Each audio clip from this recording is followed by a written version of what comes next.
Back in mid-2021, China's real estate bubble popped, and ever since, people have been on edge, wondering if China's economy is about to take a Japan in the 90s nosedive.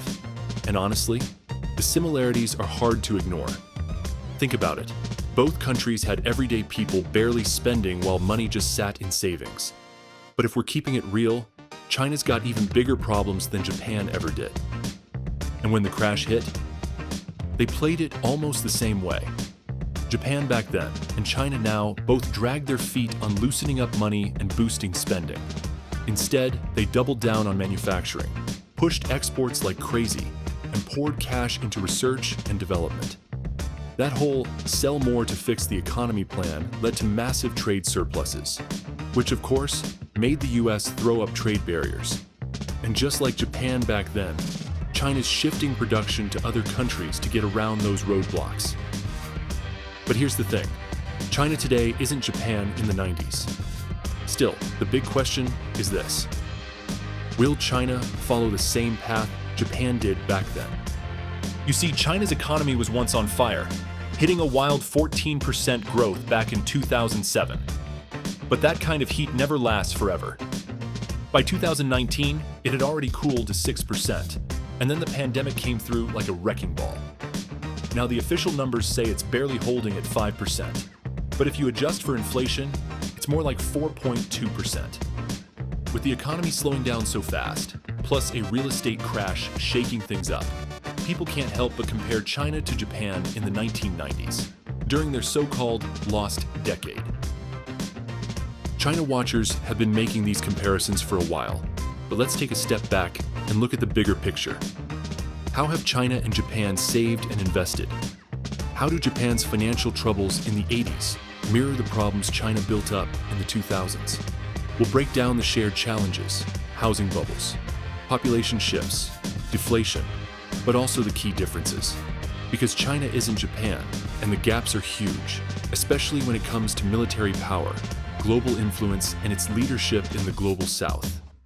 Now, China and Japan, two economic giants, both running into some serious trouble. The issue? They had tons of savings, but weren't investing as much. Now, having a lot of savings sounds good, right? But if you're not putting that money to work, it just sits there. And with those super low interest rates, both countries had the perfect setup for a massive investment boom. But here's the catch. Even though they were investing heavily, everyday people weren't out there spending much. Take Japan in the 80s.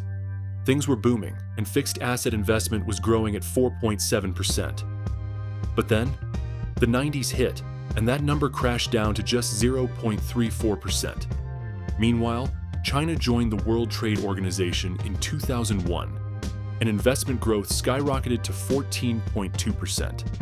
It wasn't just foreign companies setting up factories.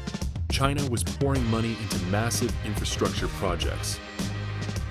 But by the 2010s, that momentum slowed, dropping to 7.7%, mostly because their red-hot real estate market started cooling off. Japan had already been through a version of this. In the 80s, real estate was growing at 3.7%, but by the 90s, it had slowed to 2.1%. China's real estate market? Way more intense, 10.7% growth in the 2000s.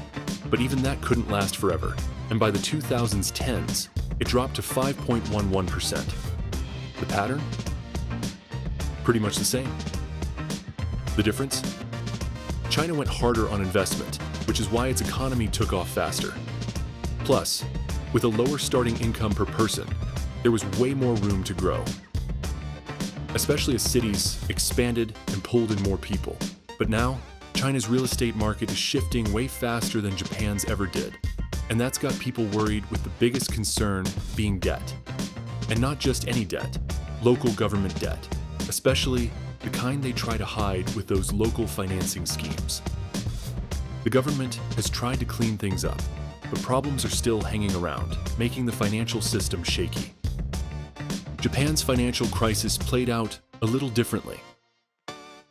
Their problems weren't so much about local government debt. It was the real estate crash and companies struggling to pay off what they owed. So, while both countries ran into financial trouble, the root causes weren't exactly the same. Now, when investment slows down, an economy usually leans more on spending. That's what Japan did in the 90s. Their savings growth rate, which had been nearly 8%, fell into negative territory during their slowdown. A big reason?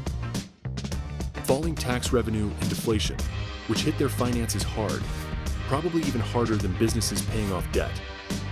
China's been facing something similar since 2008, but their savings haven't taken the same hit. Even after their slowdown, they're still out-saving every other major economy, and that's actually helping fix the issue of too much savings and not enough investment. So why did the Chinese save so much, more than even Japan? A lot of it comes down to security. They don't have a strong welfare system or public safety net. And even though they revamped their financial system in the 90s, private insurance options are still pretty limited. Add to that the uncertainty of global politics, especially after President Trump's first term, US policies aimed at holding China back, and of course, the COVID-19 pandemic. With all that instability, Chinese families are playing it safe, stacking up savings instead of spending. Bottom line, both China and Japan have seen investment levels drop. But here's where they split. Japan slowly shifted from relying on investment to counting on consumers to drive the economy. China? Not so much. People still aren't spending enough, and the country's savings rate is still through the roof. That means China keeps running a steady surplus in its current account, something most people didn't see coming. The assumption was that as China got richer, people would buy more, especially luxury goods and imports, shrinking the surplus. Instead, China's current account ratio has held steady at around 2%, looking a lot like Japan's situation back in the early 2000s. So, is China on the same path Japan took? You know, booming economy, big bubble, then a long, drawn-out slump? Well, back in 2002, a study pointed out that Japan's central bank, the Bank of Japan, hiked interest rates way too aggressively between 1988 and 1989. They were trying to cool down soaring asset prices, but instead, they helped stop it. Sound familiar? The People's Bank of China, PBOC, might have made the same mistake. Before and during the pandemic, they kept monetary policy pretty tight, especially compared to what other countries were doing. Then they threw in even stricter regulations, like the 3 red lines for real estate companies, which put a serious damper on investment enthusiasm. Now, when Japan's crash hit, the Bank of Japan did eventually cut interest rates, but painfully slowly. They didn't hit zero until 1999, even though prices had been falling for years, especially for businesses. And even after that, rates stayed relatively high until Governor Kuroda came in decades later, slashed them into negative territory in 2016, and massively expanded the bank's assets. China's been following a similar script. After its real estate bubble popped in 2021, the PBOC kept rates high despite a struggling economy and falling prices, particularly for businesses. And like Japan, they've been slow to change course. Then there's the debt problem. Japan's been piling up public debt ever since its bubble burst, now over 230% of its economy. China's heading in the same direction, racking up government debt at a worrying pace. But unlike Japan, China's getting nervous about it, especially at the local level. That's why their economic stimulus hasn't been as big as you'd expect, even as their debt burden keeps growing. They are trying to manage it, though. In November 2024, they rolled out a massive $1.4 trillion package to swap hidden local government debt, like those shadowy local government financial vehicles, into official government debt. They've been using these swaps for a while now, hoping to lower the risk of all that unofficial debt spiraling out of control. And just like Japan, China is doubling down on its industries as its economy slows. Japan, back in the day, pumped massive amounts of money into banks, handed out tax breaks to key industries like tech and biotech, and pushed for more research and development. But despite all that, manufacturing still shrank, and Japan's innovation ranking slipped. China is playing the same game now, ramping up research spending and launching major projects to boost high-tech industries. But there's a catch. Both Japan and China became so obsessed with manufacturing and industry that they ran into a nasty side effect: falling prices, especially for businesses. Japan wrestled with long-term deflation, and China has already gone through this twice. First in 2015, and then again starting in 2022. The first time around, China threw a bunch of money into the economy to fix it. This time, they're being much more cautious. Another thing these two have in common? Using exports to deal with overproduction. Japan tried to fight off slow growth by selling more overseas, leading to a trade surplus. But that didn't last. A couple of decades later, Japan had shifted from being a manufacturing powerhouse to more of a tourist hotspot. China, on the other hand, still holds a huge trade surplus, especially in high-tech exports, despite its economic slowdown. And then there's foreign investment.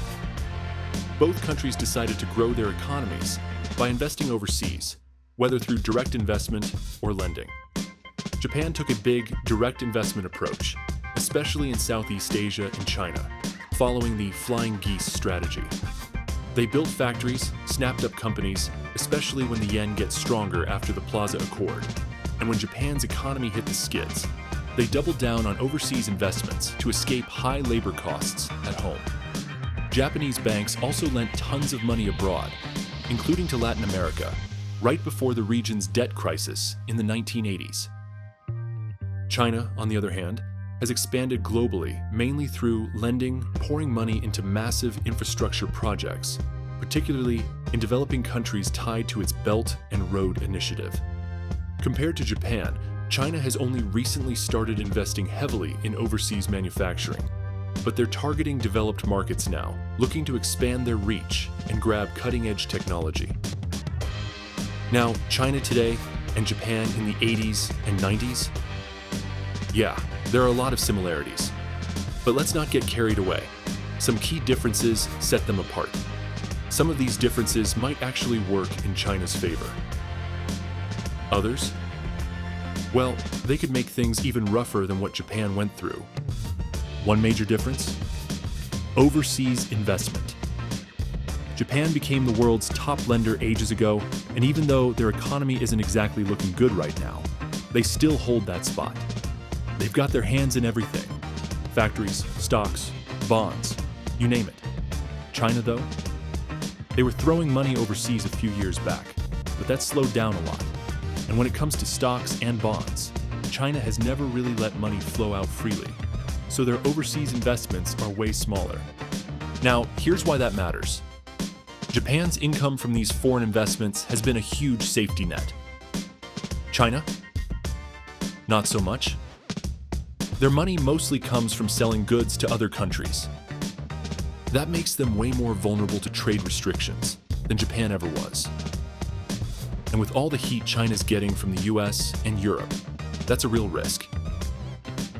Another problem? Chinese wages are still lower than Japan's were back in the day. So moving production to other countries isn't as easy for them. The wage gap just isn't big enough to make it worth the hassle. Then there's currency. Japan took a different approach than China, at least so far. Back in the 80s, the US pushed Japan to strengthen the yen, and Japan went along with it. The yen shot up fast. But China? They weren't having it. They've kept their currency, the renminbi, weak to stay competitive. How? By locking down money from leaving the country, something Japan ditched a long time ago. And here's another big one: real estate. In Japan, banks were heavily tied to real estate developers. That made their banking crisis a total mess when the market crashed. China's been stricter with its banks, limiting how much they lend to developers. But don't think they're off the hook. Instead of direct lending, Chinese banks are deep into these local government financial vehicles, LGFVs. These LGFVs helped fund massive construction projects, and now they're drowning in debt. And just like Japanese banks back then, Chinese banks are feeling the squeeze as interest rates drop and profit margins shrink. So where does that leave things? For now, China's managed to keep its banks from completely falling apart, despite a slowing economy and real estate troubles. But will they avoid Japan's fate? That's still up in the air. If bank profits keep dropping and their assets get riskier, it could mean serious trouble down the line. Japan's story is a lesson in how things can change fast. There was a time when people thought their economy would overtake the US, but then came the slowdown. Now, as China's economy slows, the echoes of Japan's past are getting louder. The collapse of the housing market, heavy investment in manufacturing, and government-backed industries, it all feels familiar. Both countries have been dealing with the same deep-rooted economic issues for years, like too much saving, overinvestment, and exporting way more than they import. But China isn't just Japan 2.0. There are key differences. One big one: innovation. China's making serious moves in critical tech, aiming for self-sufficiency. But will that innovation actually drive long-term growth by boosting productivity? That's the real question. And right now, still up in the air. Japan already showed us that technology alone can't rescue an economy if people at home aren't spending. Relying on exports worked for a while, but eventually, other countries put up trade barriers. That's what helped push Japan into 2 lost decades. And now China is running into the same issue, producing way more than people are buying. The risk of deflation looms large. The toughest part about shifting away from these supply-side policies, whether in Japan in the 90s or China today, is that they worked so well in the past. The same habits that fueled Japan and China's rise, high savings, low spending, are now dragging them down. So even though China might be heading down the same path as Japan, it might be too soon for them to completely change their current way of doing things. Thanks for watching.